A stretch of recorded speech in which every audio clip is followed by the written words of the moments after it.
মই ৰাজনীতি বিজ্ঞান বিভাগৰ স্নাতক প্ৰথম ষাণ্মাসিকৰ ছাত্ৰী। আজি এই নৱাগত আদৰণি সভাৰ সন্মানীয় সভাপতি মহোদয়, সোণাৰী বাণিজ্য মহাবিদ্যালয়ৰ অধ্যক্ষ মহোদয় তথা শ্ৰদ্ধাৰ শিক্ষাগুৰুসকল সকলোলৈ মোৰ আন্তৰিক শ্ৰদ্ধা জ্ঞাপন কৰিছোঁ। লগতে ছাত্ৰ একতা সভাৰ দাদা আৰু বাইদেউসকললৈ আন্তৰিক ধন্যবাদ জ্ঞাপন কৰিছোঁ। আৰু ইয়াত উপস্থিত থকা মোৰ মৰমৰ দাদা বাইদেউ বন্ধুবৰ্গ আৰু ভণ্টি ভাইটি সকলোলৈ অশেষ মৰম আৰু শুভেচ্ছা জ্ঞাপন কৰিছোঁ। আজি আমাৰ বাবে এটি বিশেষ দিন, নৱাগত আদৰণি সভা। নৱাগত বুলি ক'লেই হৃদয়ত নতুনতাই বিৰাজ কৰে। সঁচাকৈ বহুত ভাল লাগিছে।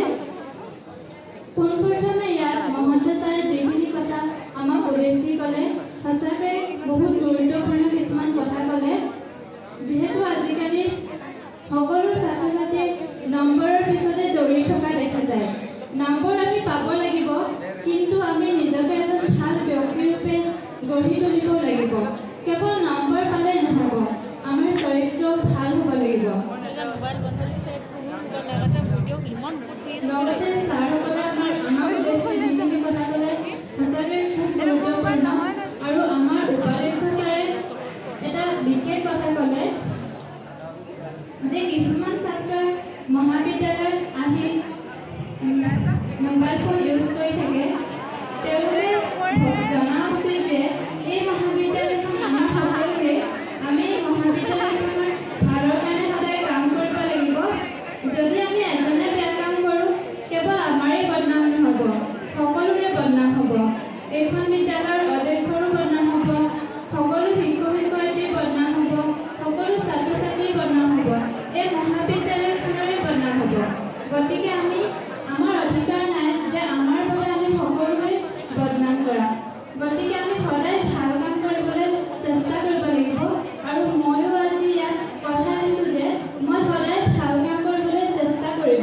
এই মহাবিদ্যালয়ৰ সকলো নীতি নিয়ম মই মানি চলিবলৈ চেষ্টা কৰিম আৰু এই মহাবিদ্যালয়ৰ গৌৰৱ হ'বলৈ মই চেষ্টা কৰিম। মোৰ সপোন আছে যে মই ভৱিষ্যতে এগৰাকী সুশিক্ষয়িত্ৰী হোৱাৰ আৰু এগৰাকী সুলেখিকা হোৱাৰ।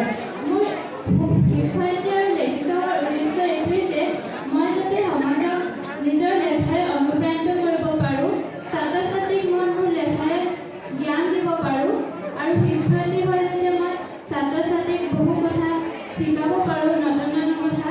সেইবাবে মই নিজকে শিক্ষয়িত্ৰী ৰূপে চাব বিচাৰোঁ আৰু তাৰ বাবে মই সদায় চেষ্টা কৰি যাম আৰু ছাৰ বাইদেউসকলৰ কথা মই সদায় মানি চলিম। এই মহাবিদ্যালয়খনত আহি মোৰ সঁচাকৈ বহুত ভাল লাগিছে আৰু ছাৰ বাইদেউসকলে বহুত ধুনীয়াকৈ আমাক পাঠদান কৰে। সঁচাকৈ আপ্লুত হৈছোঁ।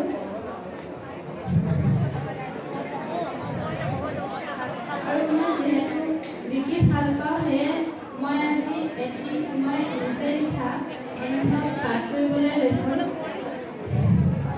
কবিতাটিৰ শিৰোনাম গুৰু। আজি গাম কিহৰ গান?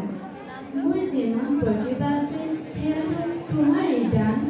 অজ্ঞানতাৰ অন্ধকাৰ আকাশত বিলোৱা তুমি জ্ঞানৰ পোহৰ। গুৰু আজি কৰিম কিহৰ গান?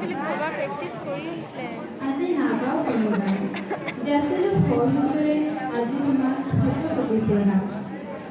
ইয়াকে কৈ মই মোৰ বক্তব্য সামৰণি মাৰিছোঁ। ধন্যবাদ।